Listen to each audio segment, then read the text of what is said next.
was a little boy, I had a game which I used to call the Story Game. It was played just as follows.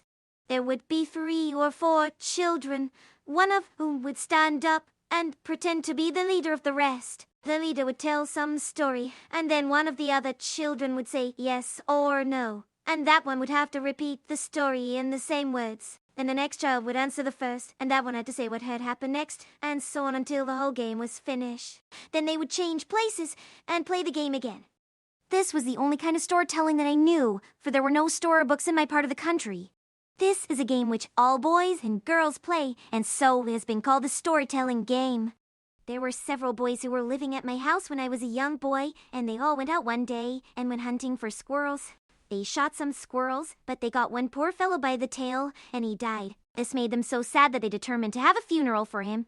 I was not quite 10 years old. They asked me to be an assistant in the ceremony. We had no minister, but we had a Presbyterian preacher who lived in the country. He came and read the funeral service, and then they dug a grave and laid the squirrel in it. They put some dirt over him, and then I read a chapter of the Bible. I think it was about Jonah. Then we put the squirrel into the grave and filled it in with earth. We thought it was a great fun to bury the squirrel. We were all laughing and making fun of the squirrel until one of the boys said he thought we might as well bury his gun with him. Then the tears began to flow, and we all felt very solemn and sad.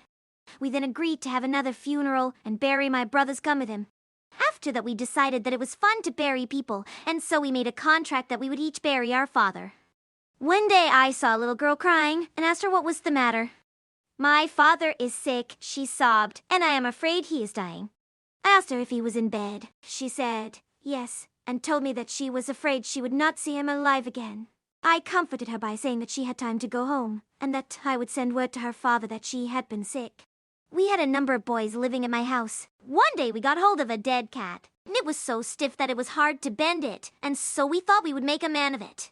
We were all so excited that we thought we would have another funeral. We put it in a coffin and took it out to the woods to bury it, and then we found that it was hard to dig a grave, and we thought we would make it easier by using the back of the wagon. We took some earth in a wagon and threw it into the hole, and then covered it up. We took up some more earth and put it on top of a first load, and so on until the hole was filled. Then we covered the grave over, and we put some earth over it, just as if it had been a grave for a man. The next day we were playing ball out in the woods, and one of us found the grave of the cat. It was about a foot deep. He dug it up and threw the dirt away, and when he looked under he saw something white. He took it up and shook it, and it fell to pieces, and out came a little bone. But he was not satisfied with that, for he wanted to see what kind of a bone it was. So he shook out the dirt, and there fell a skull. That frightened us so that we all ran away as fast as we could run. We thought the cat must have been a witch, and so we had another funeral. This was all so new to me that I never thought about what might be in the grave. But I will tell you what happened when we were much older. A gentleman had taken a fancy to me, and he used to send me presents from the city every Christmas and New Year's Day. He sent me a fine pair of gloves once, which he had gotten made up for me in Chicago. They were very pretty and cost 50 cents each. My mother said they were too expensive to keep, but I insisted on keeping them.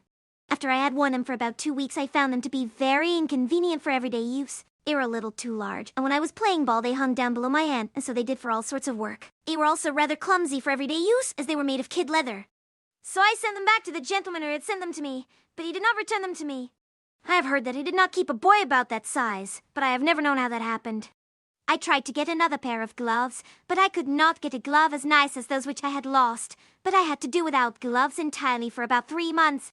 During this time, I was obliged to work hard in the field all day long with my bare hands, and I became sore very easily. It became hard, too, very soon, and it was very disagreeable to have them feel as if there was a stone in the palm of my hand. I tried to get my hands looked after, but it was no use. They had become so hard that nobody could soften them, so I had to bear the pain as long as I could. After I had used them a while, I began to get blisters upon my hands. One day I thought I would look into the hole in the woods where I had buried my cat and see what sort of a skull I had got. It was so hard to get through the earth that I had to take off my gloves, but when I reached the grave, there was nothing left but some bones. I thought that I should find my bones there, and so I reached into the hole and felt around, but all I could find were some bones, and not much of them either. I knew at once what must have become of my hands. My gloves had been eaten by the rats that had gotten in at the hole in the side of the grave where the earth had given way, and so my hands were left in the grave. The rats had taken my gloves along with them, but not my hands.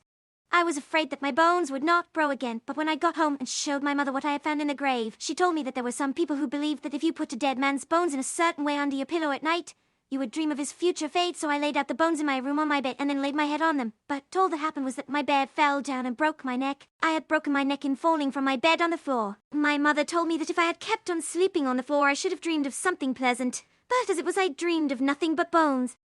I would advise you to put on a pair of gloves before you go to work with your hands. It is a good deal better to be a little clumsy than to have your hands grow hard and lose all feeling in them.